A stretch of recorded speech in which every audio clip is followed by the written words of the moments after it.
I really don't like winter diving. It's a struggle sometimes to really demotivate yourself. It's cold, visibility is less, there's just less fish around.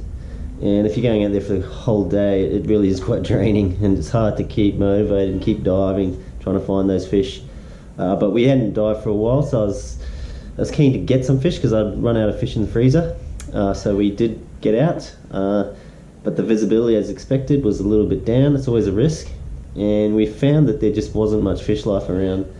There was a lot of the non-shootable fish, like the swordtails we call them, a lot of them around, but nothing else, and we had to really work hard to find anything.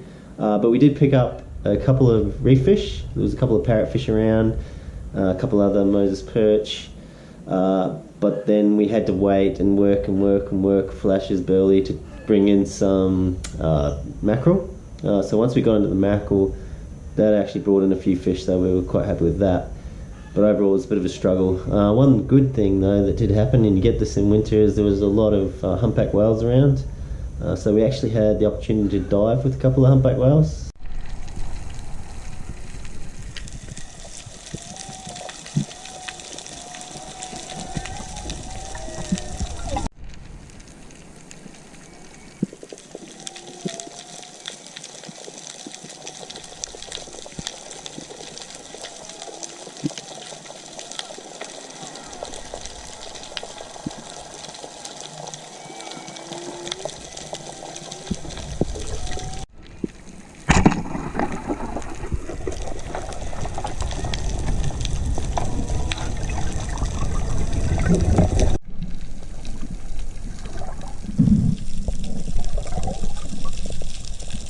We took anchorage behind an island far offshore. We wanted to wake up on the reef the next morning, and we cooked up some of the fresh fish we shot that day, which just adds to the whole experience. I just love this type of trip.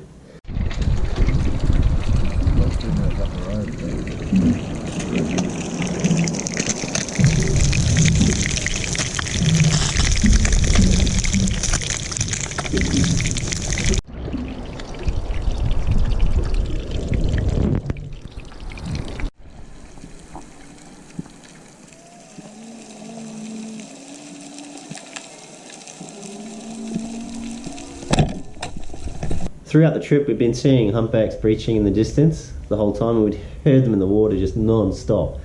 It was kind of driving us crazy.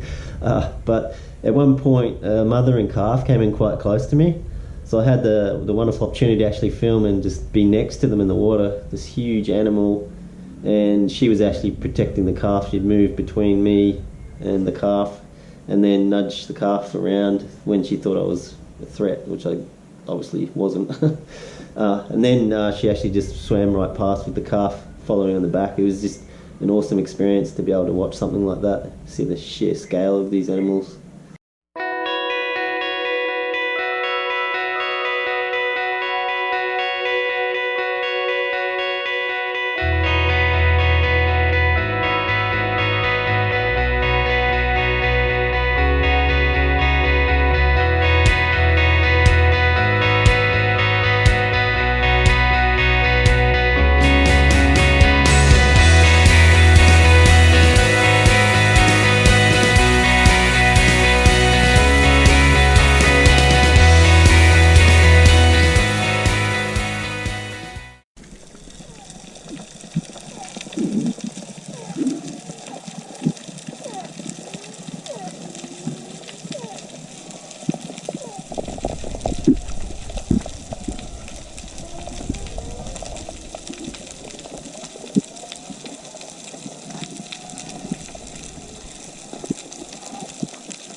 So overall on the trip, in terms of fish, we were saved by the mackerel. They have quite a good yield, so if you can get a couple of mackerel, even if there's no reef fish around, you actually can end up with quite a bit of fish.